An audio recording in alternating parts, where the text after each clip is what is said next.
Oi, tudo bem? Eu sou o Flávio, professor de matemática. Nós vamos falar hoje sobre sólidos geométricos através da geometria espacial. Ela estuda os objetos que possuem mais de uma dimensão e ocupam lugar no espaço. Por sua vez, esses objetos são conhecidos como sólidos geométricos ou figuras geométricas espaciais. Aqui alguns exemplos é o cubo, prisma, paralelepípedo, pirâmide, cone, cilindro e a esfera. Uma observação: dessa forma, a geometria espacial é capaz de determinar, por meio de cálculos matemáticos, o volume destes mesmos objetos, ou seja, o espaço ocupado por eles. São elementos básicos dos poliedros: faces, arestas, vértices e diagonais. A gente está falando aqui dos poliedros, mas também tem os corpos redondos, que a gente vai falar também, tá bom? Face. O que é uma face? É o lado de uma forma geométrica espacial, no caso do cubo. Pensa lá no cubo mágico, que é brinquedo. Quantas faces ele tem? Ou quantos lados ele tem? Nesse cubo nós temos 1, 2, 3, 4, 5, 6 lados, ou 6 faces, tá bom?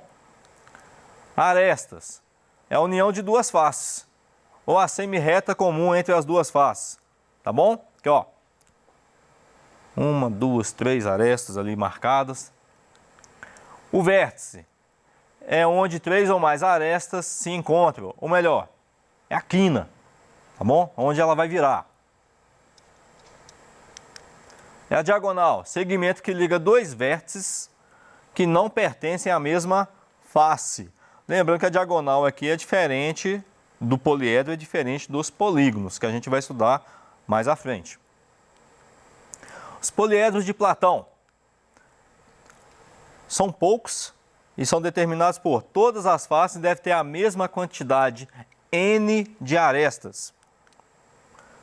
Todos os vértices devem ser formados pela mesma quantidade m de arestas e a relação de Euler. Está escrito Euler, mas fala Euler, tá? Vamos falar Euler mesmo, né? Deve valer vértice menos aresta mais face. Sempre vai ser igual a 2. E aqui os poliedros de Platão, que é o tetraedro, hexaedro, octaedro, dodecaedro e ixodaedro. Ixoedro, melhor dizendo. Perdão. Platão comparou esses elementos com outros elementos, ou melhor, comparou essas figuras geométricas com elementos. Tetraedro com fogo, hexaedro com a terra, o octaedro com o ar, icosaedro com a água e o dodecaedro, ele representa o cosmo, tá bom? E aqui a variação dele aqui, com vértice, aresta e face. Se a gente fazer o cálculo, o que eu falei lá? Vértice menos a aresta mais a face vai ser igual a 2. 4 menos 6, menos 2. Menos 2 mais 4 dá 2. Se você pegar esse cálculo aqui, todos vão dar o mesmo resultado. Tudo bem? Vamos lá, os exemplos aqui dos poliedros de Platão, as figuras, né? O tetraedro, cubo, icosaedro, octaedro e o dodecaedro. O tetraedro é um tipo de uma pirâmide especial, e o octaedro é como se fosse duas pirâmides ligadas pela base, tá bom, gente? E assim vai, o cubo que a gente já conhece, e os menos conhecidos são o dodecaedro e ixoedro. Prisma. Prismas são sólidos geométricos formados por uma face superior e por uma face inferior chamada de base, paralelas e congruentes, ou melhor, iguais, ligados por arestas. O prisma pode ser classificado como reto e oblíquo. Vamos lá. Prisma reto ou regular, ele forma ângulos de 90 graus. O oblíquo, ele já não tem o ângulo. Lembrando que o nome oblíquo quer dizer desviado ou inclinado, tá? Ele tem dois ângulos distintos aqui. O da base inferior eu vou chamar de ângulo agudo e o ângulo superior, da base superior, eu vou chamar de obtuso. Aqui alguns exemplos de prisma: prisma triangular, quadrangular, pentagonal, hexagonal. Por que os nomes? Por causa das bases, que são poligonais, tá? Triangular tem uma base triangular, tem 3 arestas, posso colocar assim, e assim vai. Para a gente trabalhar com cálculos matemáticos aqui, a área de um prisma vai ser um número de lado vezes a face. A área total, a área do lado mais 2 vezes a área da base. Por que 2 vezes? Porque o prisma tem a base inferior e a base superior. E o volume, o que eu vou fazer? Eu vou pegar a área da base e multiplicar pela altura. Simples assim. Vamos pesquisar em casa aí, tá bom? Pesquisar as áreas de cada tipo de base de um prisma. Vamos pegar aqui o quadrangular, que é o mais fácil. Qual que é a base dele? Base vezes altura. Só isso, ou lado vezes lado, tá bom? Se fosse um cubo, no caso. Qual que é a área de cada base do nosso prisma? Pesquisa lá. A gente vai estudar isso mais à frente, mas já vai pesquisando como é que a gente vai trabalhar isso, tá bom? Paralelepípedo. Trata-se de um prisma que possui base e faces em formato de paralelogramos ou polígono de 4 lados. Em outras palavras, o paralelepípedo é um prisma quadrangular com base de paralelogramos. Vamos lá. Paralelepípedos oblíquos possuem arestas laterais oblíquas à base. De novo, oblíquos são inclinados, tá, gente? Uma base tem um ângulo, o ângulo da base inferior vai ser um ângulo agudo e a superior vai ser um ângulo obtuso. Tem um paralelepípedo reto, possuem arestas laterais perpendiculares à base, ou seja, apresentam ângulos retos de 90 graus. A gente coloca aqui letra A, B e C, só para ficar mais fácil a gente entender. O A eu chamaria de comprimento, o B de largura e o C de altura. Se for tipo a construção de uma piscina, eu chamaria de profundidade, tá bom? Calculando a área e o volume desse paralelepípedo. A área da base, A vezes B, ou base vezes altura, ou comprimento vezes largura, tá bom?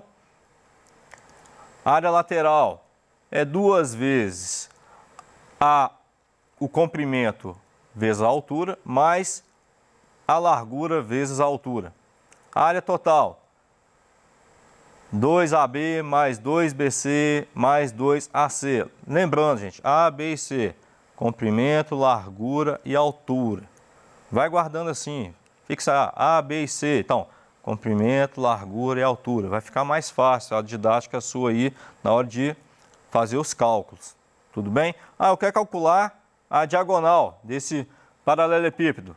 Vai ser a raiz quadrada de comprimento elevado a 2 mais largura elevada a 2 mais altura elevada a 2. De novo, A, B e C são as arestas do paralelepípedo e são todas distintas, todas diferentes, tá bom?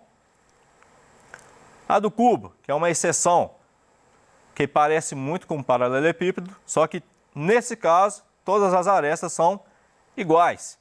Vamos calcular então a área lateral dela.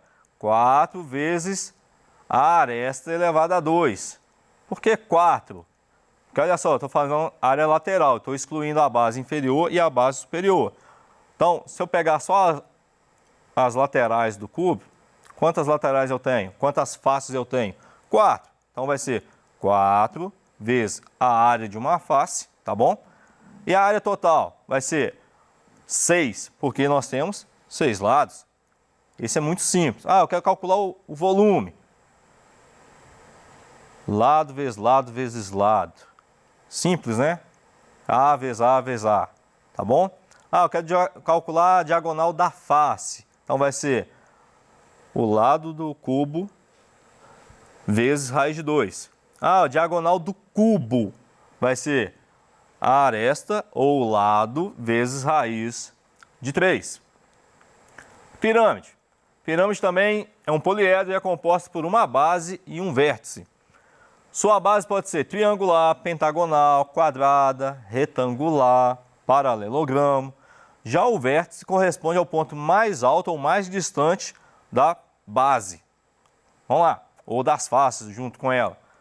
Aqui a gente tem uma pirâmide hexagonal, que ela tem 6 lados, é um polígono de 6 lados. Olha só, tem aqui umas referências aqui. Do lado esquerdo ali nós temos a aresta da base. Esse R maiúsculo é o raio do meu polígono, tá bom? Ele está ligado ao ponto central do meu polígono e vai até o vértice. O R minúsculo é o apótema da base. Ele está no centro da base e vai até o ponto médio da aresta, que também está ligado à apótema da pirâmide. Está interligado. Você percebe aqui, olha, o apótema da base e o apótema da pirâmide, tá bom? O AL ali é a nossa aresta lateral e o H é a altura da pirâmide. Eu vou calcular a área total. Vai ser a área lateral mais a área da base. O volume vai ser 1/3 da área da base vezes a altura. Nós temos alguns tipos de pirâmides. Parece com um prisma, né? A forma da base, os polígonos da base, né? A outra que a gente também pode pesquisar, que olha só, nós temos uma pirâmide triangular, quadrangular, pentagonal, hexagonal. O nome é dado por causa da base. Cilindro. O cilindro já não é um tipo de poliedro, o cilindro já é um corpo redondo. O cilindro circular é um sólido geométrico alongado e arredondado que possui o mesmo diâmetro ao longo de todo o comprimento. Vamos lá, componentes de um cilindro. É o raio ou ponto central da base, tá bom?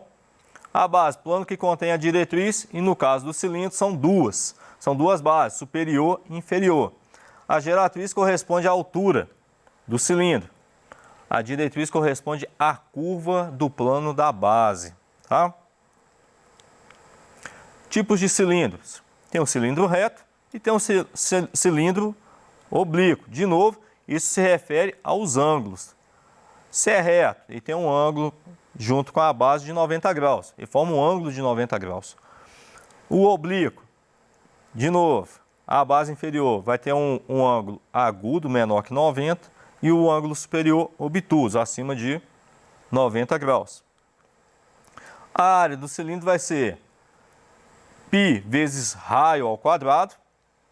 A área lateral vai ser 2 vezes o π vezes o raio vezes a altura.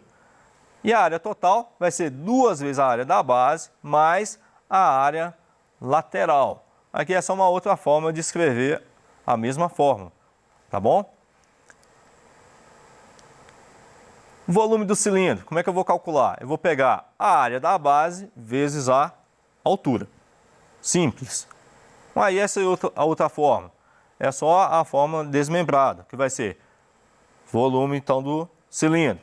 π vezes raio ao quadrado vezes altura. Cone possui uma base circular formada por segmentos de reta que tem uma extremidade num vértice em comum.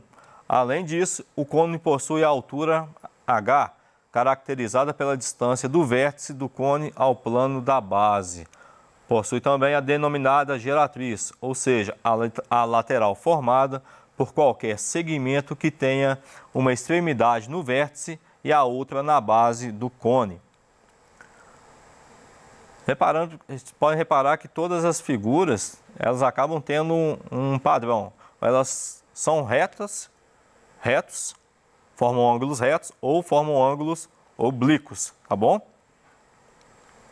A área do cone vai ser π vezes raio ao quadrado.